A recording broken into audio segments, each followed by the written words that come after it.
Assalamualaikum warahmatullahi wabarakatuh. Saya Yeti Rizky Mislina, mahasiswa PPG dalam jabatan Angkatan 3 tahun 2023 dengan LPTK Universitas Negeri Semarang. Saya merupakan peserta uji kinerja PPG periode 2 tahun 2024 dengan nomor daftar ujian 2024222139. Berikut ini merupakan video uji kinerja yang sudah saya laksanakan pada hari ini, Senin 4 Maret tahun 2024 pada pukul 9 waktu Indonesia Barat di kelas 11-2 SMA Negeri 1 Balapulang, Kecamatan Balapulang, Kabupaten Tegal, Provinsi Jawa Tengah, dengan materi teori-teori maksudnya agama dan kebudayaan Hindu-Buddha di Indonesia. Terima kasih. Assalamualaikum warahmatullahi wabarakatuh. Dan berikut adalah videonya.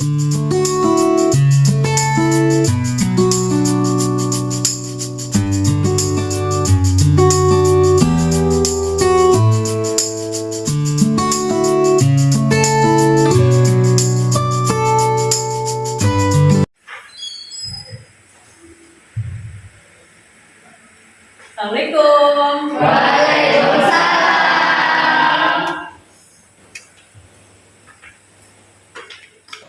Assalamualaikum warahmatullahi wabarakatuh. Waalaikumsalam warahmatullahi wabarakatuh. Selamat pagi anak-anak semua. Sebelum kita mulai pelajaran hari ini, ada baiknya kita berdoa terlebih dahulu. Silakan ketua kelas untuk memimpin doa. Di tempat duduk, siap, gerak. Doa mulai. Bismillahirrahmanirrahim. Raditu billahi robba wa bil islami dina wa bi Muhammadin nabiyya wa rasulah. Rabbi zidni ilma warzuqni fahma. Amin ya rabbal alamin. Saya memberi salam. Assalamualaikum warahmatullahi wabarakatuh. Waalaikumsalam warahmatullahi wabarakatuh. Hari ini siapa yang tidak berangkat? Ada 3 anak, Bu. Ada 3 anak. Siapa saja? Ada Vina Miftahul Jana, sama Nadia Putri, sama Haikal. Oh, sakit semua? Iya. Ya, sakit semua. Sudah ada izinnya? Sudah Bu. Oke, baiklah. Mudah-mudahan teman kita yang bertiga itu selalu dilindungi Allah Subhanahu wa taala dan diberikan kesehatan kembali seperti sedia kala dan bisa belajar kembali seperti semula dengan kalian tentunya ya. Nah, kita mulai pelajaran untuk hari ini. Sebelum kita mulai pelajaran untuk hari ini, maka saya akan mengingatkan kembali pelajaran apa kemarin yang sudah kalian pelajari bersama Bu Yeti kemarin, minggu kemarin. Apa ya? Jadi, materi kemarin itu membahas tentang masa praaksara, manusia purba, dan kehidupan masyarakat praaksara. Berarti kita kemarin belajar tentang masa praaksara, manusia purba, dan masyarakat. Masih ingat kan? Masih manusia purba? Apa saja juga? Homo sapiens. Homo sapiens. Pithecanthropus. Ada 3 jenis manusia Purba. Homo Sapiens. Meganthropus dan jadi udah Pithecanthropus, Homo sama ya. Jadi jenis manusia purba itu ada jenis Homo, ada jenis Pithecanthropus, ada Meganthropus. Meganthropus itu yang paling oke ya. Itu pelajaran minggu kemarin. Nah, sekarang Bu Yeti akan memberikan motivasi pelajaran buat kalian untuk hari ini.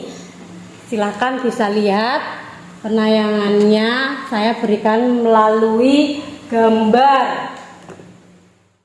Bu Yeti bagikan kata-kata motivasi untuk hari ini berupa gambar, yaitu tidak ada keberhasilan tanpa kerja keras. Jadi kalau mau berhasil harus Kerja keras. Di setiap kehidupan tidak ada yang instan. Semuanya harus punya prosesnya masing-masing. Dilalui dengan kerja Keras. biar berhasil. Kalau kalian mau berhasil ya berarti harus Kerja keras. kerja kerasnya dengan cara Belajar. Jangan lupa berdoa. Baiklah, kalau begitu setelah motivasi, Bu Yeti akan memberikan tujuan pembelajaran untuk hari ini. Tujuan pembelajaran hari ini itu ada 3. 1. Peserta didik mampu memahami masuknya agama dan kebudayaan Hindu ke Nusantara. Yang kedua, peserta didik mampu menganalisis teori-teori masuknya agama dan kebudayaan Hindu-Buddha di Nusantara. Peserta didik mampu memahami informasi tentang proses masuknya agama dan kebudayaan Hindu-Buddha di Nusantara serta pengaruhnya pada kehidupan masyarakat Indonesia pada masa kini. Apa sih, kenapa sih tujuan pembelajaran hari ini seperti ini? Ya, ini materinya adalah hari ini teori masuknya agama dan kebudayaan Hindu-Buddha di Nusantara. Nah, ini materi untuk hari ini menyesuaikan dengan tujuan pembelajaran kita pada pagi hari ini. Nah, kemudian, ini sebelum kita ke materi, kita akan berikan pertanyaan pemantiknya terlebih dahulu.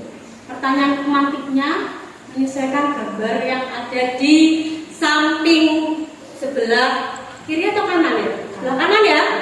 Sebelah kanan. Nah, silakan dibaca pertanyaan pemantiknya. Pertanyaan pemantiknya hari ini? Apa tanggapanmu dengan gambar di samping? Siapa yang mau jawab? Izin menjawab pertanyaan dari Bu Yati. Tanggapan saya mengenai gambar di depan yaitu Indonesia terdiri dari banyak agama. Sehingga untuk menciptakan persatuan dan kesatuan kita harus mampu menumbuhkan sikap toleransi antar umat beragama. Baiklah, kita berikan aplaus pada jawaban dari Esa.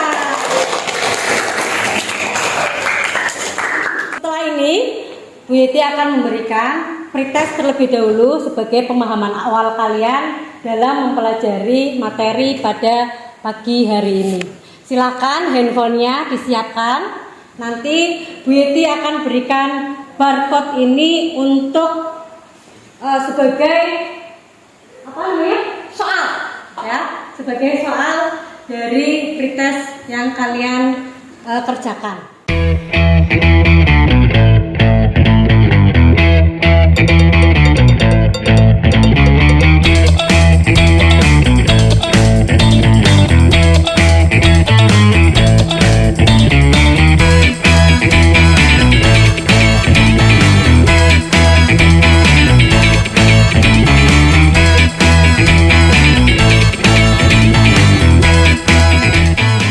Sudah selesai? Sudah. Kita lanjutkan dengan kalian melihat video ini terlebih dahulu. Nanti kalau ada pertanyaan silakan bisa ditanyakan.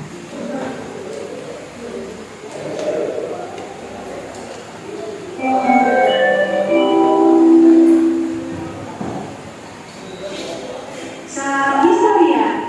Kali ini kita akan membahas mengenai proses masuknya kebudayaan Hindu-Buddha ke Nusantara.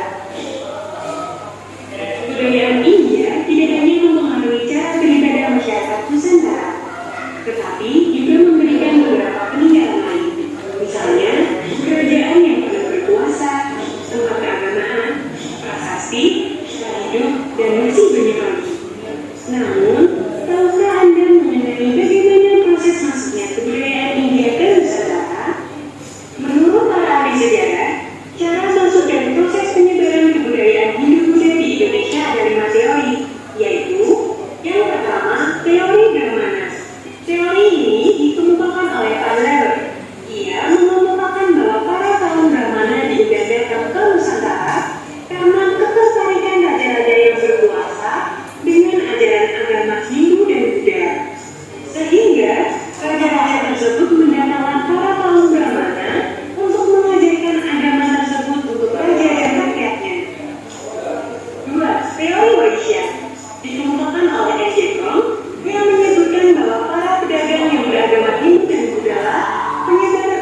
teori ini dikemukakan oleh C.C.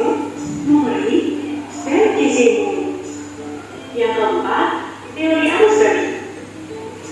Menurut S.T. Kapos, berdasarkan prasasti Nalanda, terdapat keterangan bahwa Balaputradewa atau Raja Sriwijaya telah meminta kepada Raja di India untuk membangun wihara di Nalanda sebagai tempat untuk menimba ilmu para tokoh dari Sriwijaya. Permintaan Raja Sriwijaya itu ternyata dikabulkan. Setelah para tokoh atau pelajar itu menuntut ilmu di sana, mereka kemudian kembali ke Nusantara. Mereka lah yang selanjutnya menyebarkan pengaruh Buddha di Indonesia. Yang kelima, teori Sudra. Para Buddha dari India dan Cina datang ke Nusantara karena dibawa oleh pemiliknya atau karena mencari kehidupan yang lebih baik. Pada saat mereka menetap di Nusantara, mereka berasimilasi dan berakulturasi dengan penduduk sekitar. Hal tersebut membawa perubahan pada penduduk yang pada awalnya memeluk animisme dan dinamisme berganti memeluk agama Hindu atau Buddha. Teori ini dikemukakan oleh Pankabar.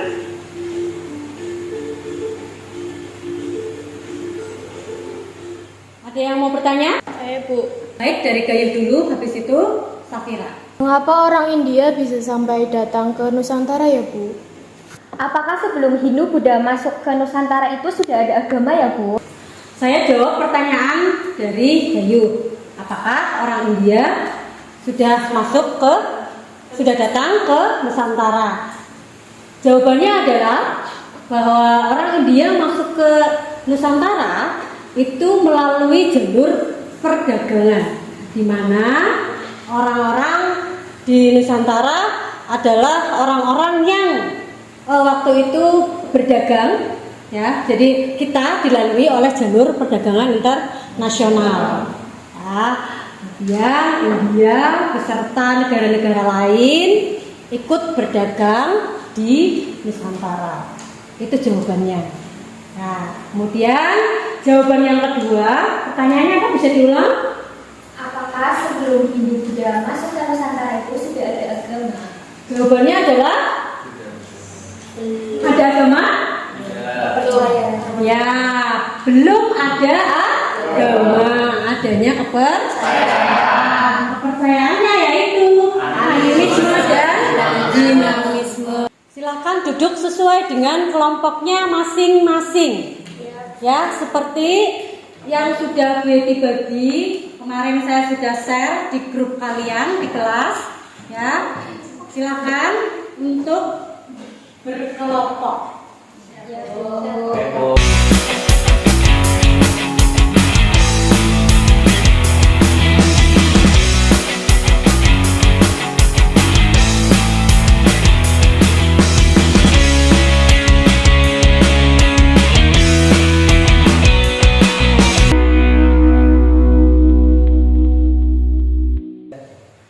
Sudah kelompoknya terbagi? Sudah. Masing-masing diskusi kelompok hari ini, kelompok 1 yaitu dapat menganalisis teori Brahmana dan teori Ksatria. Kelompok 1. Kelompok 2? Kelompok 2? Ya. Oke. Menganalisis teori Waisya dan teori Ksatria.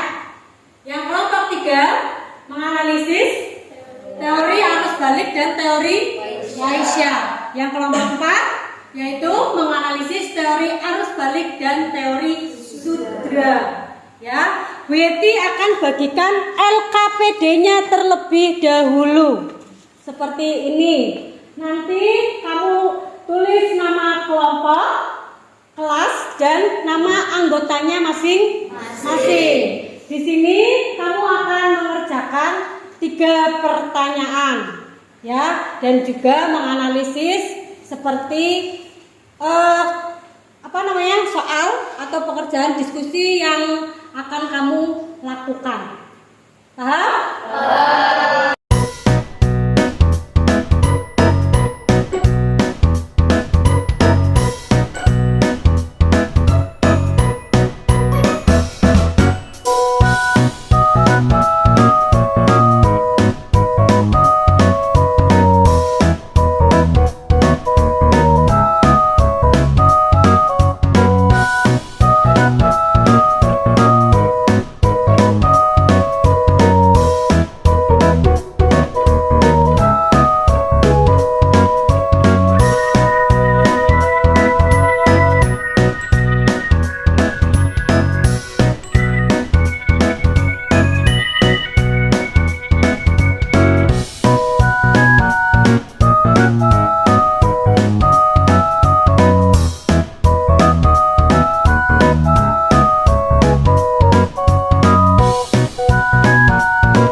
untuk menunjuk siapa yang akan nanti maju, ya, maju presentasi.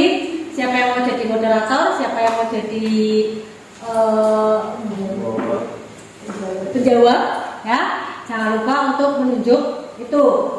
Nah, karena sudah selesai, sebelum kita presentasi, kita akan memberikan ice breaking terlebih dahulu. Ya, biar sesuatunya itu bisa fresh kembali, ya, tidak tegang. Oke? Siap? Siap? Siap? Siap. Tangannya ke depan. Tangannya ke depan, bergetar-getar. Tangannya bergetar-getar. Sudah? Sudah? Ke kanan, ke kiri, ke kanan, ke kiri. Nanti ikutin Bu Yeti ya. Nanti ikutin Bu Yeti. Sudah? Silakan pegang telinga.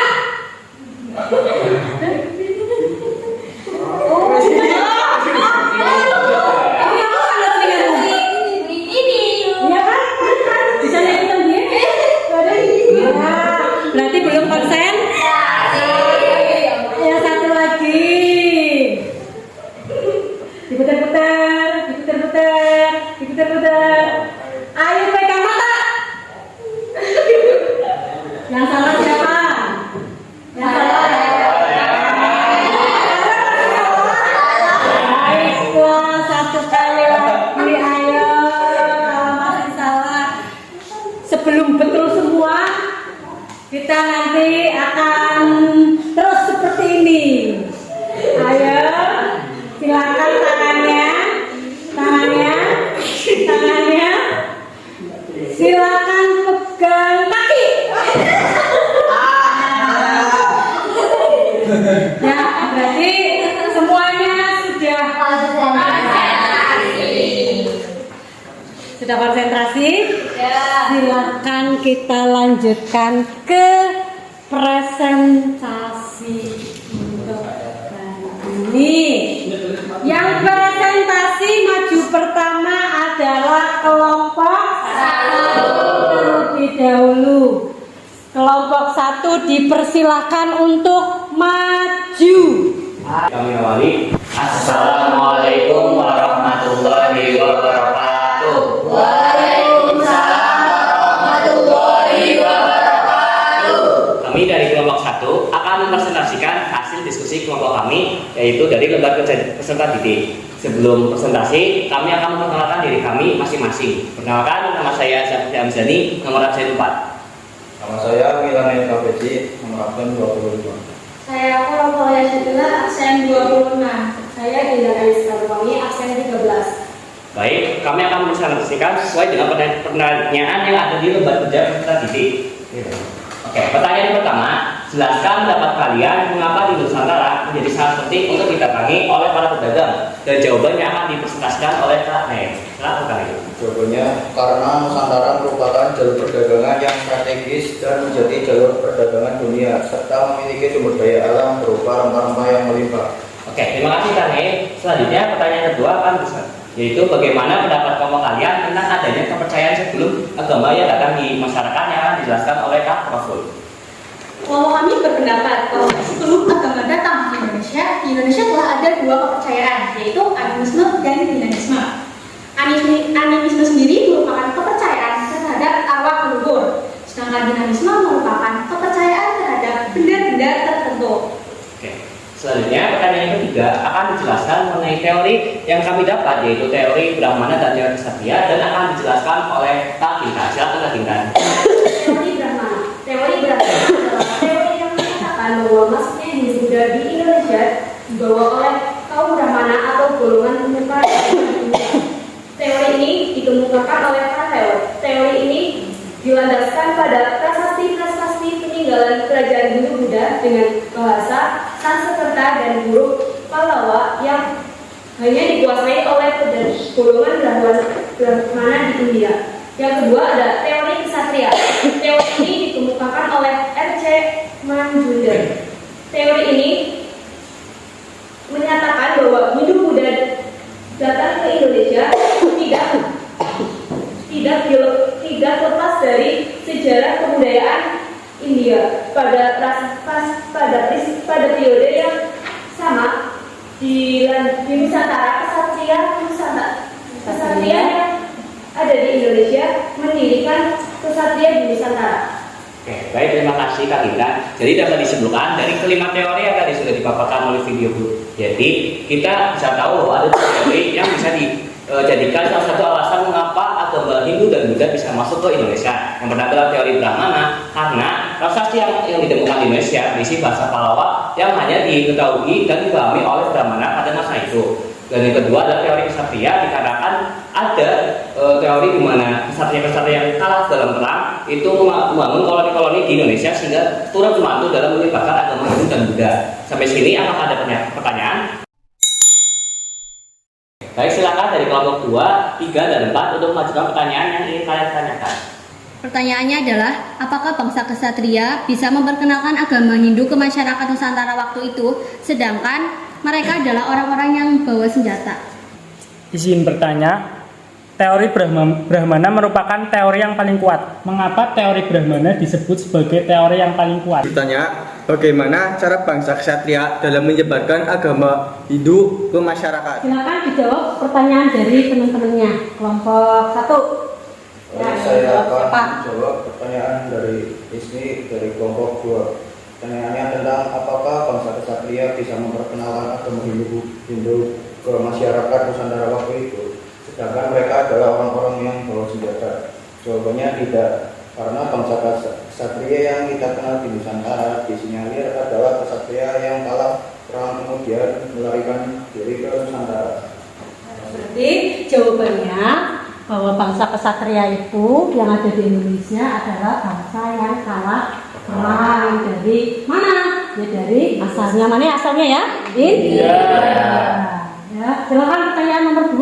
Oke, saya akan menjawab pertanyaan Teguh dari kelompok 3. Jadi, mengapa teori Brahmana bisa dijadikan salah satu teori yang paling kuat? Dikarenakan pertama seperti yang tadi saya sampaikan bahwa prasasti-prasasti yang ditemukan di Indonesia menggunakan bahasa Pallava dan bahasa itu hanya bisa dipahami oleh Brahmana pada masa itu. Dan yang kedua, karena kemampuan Brahmana itu sangat diakui bahkan oleh raja sehingga digunakan sebagai penasihat kerajaan. Makanya teori Brahmana bisa jadi salah satu teori yang paling kuat untuk menjadikan alasan mengapa bisa masuk agamanya Hindu dan Buddha di Nusantara. Ya. Jadi itu jawabannya. Brahmana adalah pendeta, ya, dan yang bisa mengajarkan ajaran agama Hindu adalah hanya seorang Brahmana. Ya, biasanya Brahmana untuk di suatu kerajaan dijadikan sebagai tangan kanan. Ya, makanya kemudian raja atau keturunannya atau orang-orang yang ada di istana bisa belajar agama Hindu langsung dari para Brahmana. Begitu ya jawabannya menurut kelompok 1. Silakan selanjutnya yang pertanyaan ke-3. Ya. Izin menjawab pertanyaan dari Dian kelompok 4. Bagaimana cara bangsa ksatria dalam menyebarkan agama Hindu pada masyarakat? Yaitu caranya dengan memperkenalkan agama Hindu pada teman-temannya baik yang ksatria ataupun pedagang yang ada di sekitar lokasi kesadaran yang ada. Terima kasih. Jadi jawabannya gimana? Ulang Dengan lagi. memperkenalkan pada orang yang berada di sekitarnya. Itu jawaban pertanyaan dari. Bagaimana cara bangsa ksatria dalam memperkenalkan? Oh ya, bagaimana cara bangsa ksatria memperkenalkan ajaran agama Hindu? Ya, berarti mereka memperkenalkannya dengan cara ya diperkenalkan, ya, karena mereka sudah hidup bareng bersama-sama dengan masyarakat yang ada di Nusantara pada waktu itu. Ya, silakan. Baik, terima kasih atas perhatiannya. Kurang lebihnya mohon maaf. Wassalamualaikum warahmatullahi wabarakatuh. Silakan duduk kembali. Setelah diskusi kita selesai, Bu Yeti akan memberikan post test atau asesmen formatif untuk mengetahui sejauh mana kamu mengetahui tentang materi pada hari ini, yaitu tentang teori-teori masuknya agama Hindu dan Buddha di Nusantara. Ini asesmen formatifnya seperti tadi, seperti pretest, ya, ini sebagai post test. Jadi nanti Bu Yeti akan membandingkan antara hasil pretest dan post test. Nah, ini dengan barcode kembali. Silakan ditutup buku dan lain-lainnya.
Sudah selesai?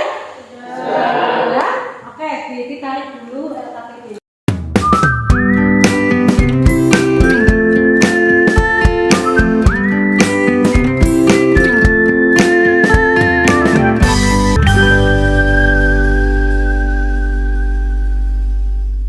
Dari materi yang sudah kamu diskusikan tadi, adakah yang bisa menyimpulkan?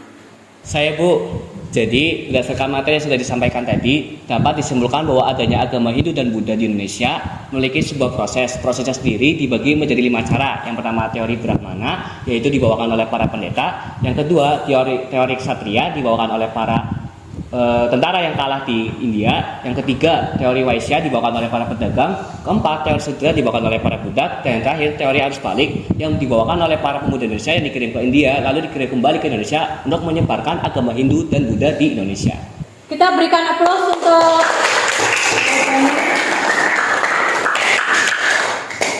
baik, terima kasih. Jadi kesimpulannya bahwa yang kalian lakukan tadi, yang diskusikan tadi, yaitu tentang teori-teori masuknya agama dan budaya Hindu-Buddha di Indonesia, itu baru tentang Hindunya dulu, ya, Buddhanya belum. Ya, jadi teorinya bahwasanya ada teori yang menyatakan bahwa Buddha masuk ke Indonesia melalui satu dari teori Brahmana, ya, 2 dari teori Waisya, 3 dari teori Ksatria, yang keempat dari teori Sudra, dan yang kelima dari teori arus balik, ya. Jadi semua teori ini nanti yang mana sih sebenarnya teori yang paling mendekati kebenaran? Nah, itu nanti kita lanjutkan ke penjelasan Bu Yeti yang ya. Jadi teori masuknya agama dan budaya Hindu-Buddha di Indonesia. Yang pertama adalah teori Brahmana. Teori Brahmana. Teori pertama, teori Brahmana ini dibawa oleh seorang Brahmana atau seorang pendeta. Ya, seorang pendeta. Pendeta ini tidak boleh keluar wilayahnya dengan begitu saja. Keluar wilayah jauh itu tidak bisa. Ya, jadi lah kok bisa sampai ke Nusantara, itu bagaimana ceritanya? Nah, ini yang pertama, teori Brahmana menyatakan bahwa agama Hindu Buddha masuk ke Indonesia dibawa oleh kaum Brahmana, diundang oleh para penguasa di Indonesia. Teori ini didukung oleh J.C. Van Leeuwen. Buktinya adalah dari prasasti pada masa kerajaan Hindu dan di masa kerajaan Hindu ada sebuah prasasti. Ya, prasastinya. Jadi kalau membaca prasasti yang bisa baca itu ya siapa? Ya, pertama kali adalah orang Brahmana dulu. Jadi yang bisa ngajari ya Brahmana terlebih dulu. Ini teori pertama. Teori yang kedua adalah teori Ksatria. Teori Ksatria ini adalah teori yang mengatakan bahwa proses kedatangan agama Hindu ke Indonesia dilangsungkan oleh para ksatria, yaitu golongan bangsawan dan prajurit. Nah, ini didukung oleh teori dari V.C. Bose, Mukherjee, Muns, dan R.C. Majumdar. Kalau ksatria ini berperang, jadi nggak mungkin dong yang namanya orang perang Nusantara atau ke Indonesia. Lalu bagaimana caranya? Mereka yang kalah perang kemudian menetap sampai ke wilayah Nusantara, hidup bersama dengan masyarakat di Nusantara tersebut. Nah, yang ketiga adalah teori Waisya. Teori Waisya. Teori Waisya adalah teori pedagang. Ya, teori pedagang bahwa Waisya ini atau para pedagang ini yang memperkenalkan ajaran atau agama dan budaya Hindu ke wilayah Nusantara. Buktinya apa? Ya mereka berdagang. Mereka sambil berdagang, mereka juga sambil memperkenalkan ajaran, agama dan budaya India ya, yang mereka bawa dari sana. Ya, bukan hanya ajaran Hindu, tapi juga agama Hindu dan juga budaya India yang dari asalnya diperkenalkan pada masyarakat di Nusantara pada waktu itu. Nah, ini teori Waisya diutarakan oleh Profesor Dr. N.J. Krom, ya, N.J. Krom. Bahwa golongan pedagang, petani dan pemilik tanah tersebut sudah mengenal ajaran agama Hindu beserta Buddha. Teori Sudra. Teori Sudra ini beranggapan bahwa agama Hindu masuk ke wilayah Nusantara dibawa oleh para golongan Sudra ke rakyat biasa. Padahal kalau rakyat biasa nggak bisa membaca huruf Sanskerta, ya, tidak bisa membaca huruf atau tidak bisa membaca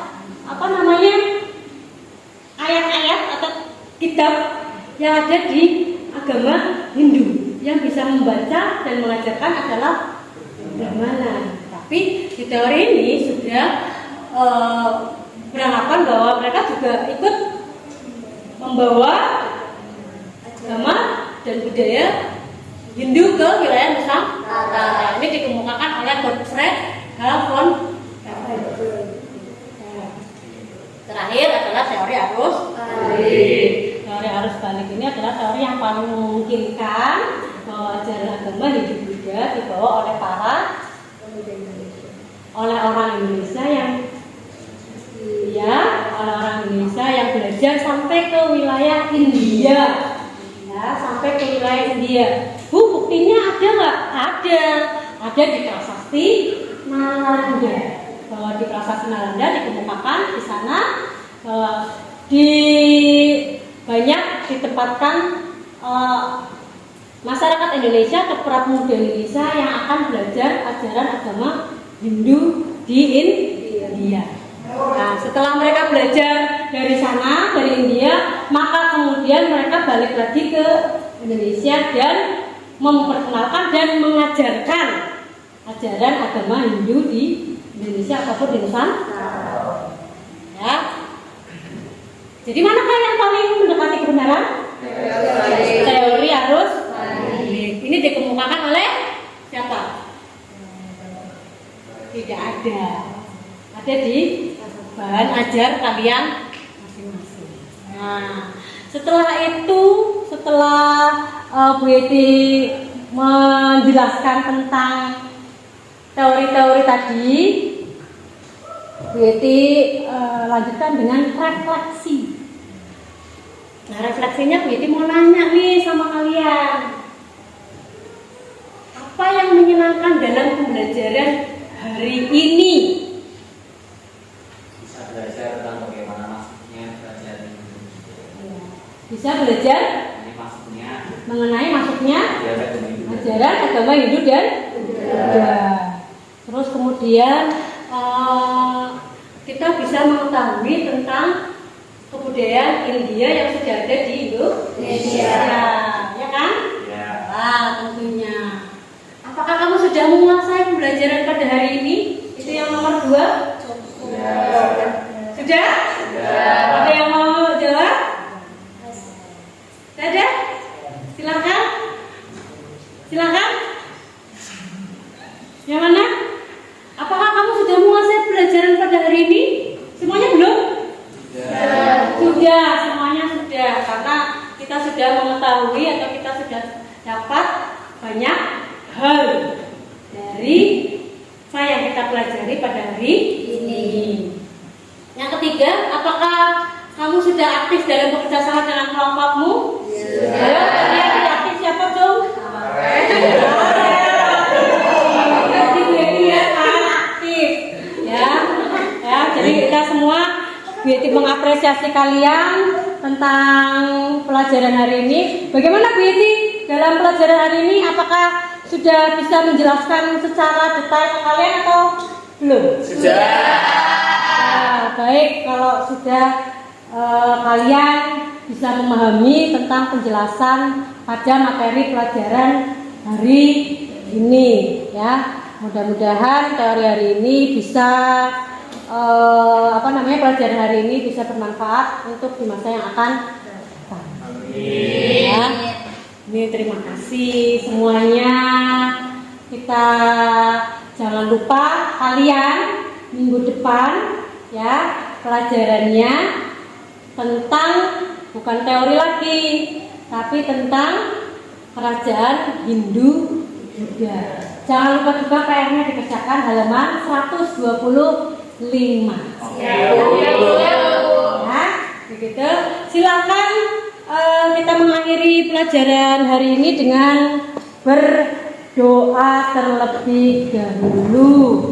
Silakan dipimpin oleh ketua kelas seperti ini. Kita duduk, siap gerak. Berdoa mulai. Bismillah.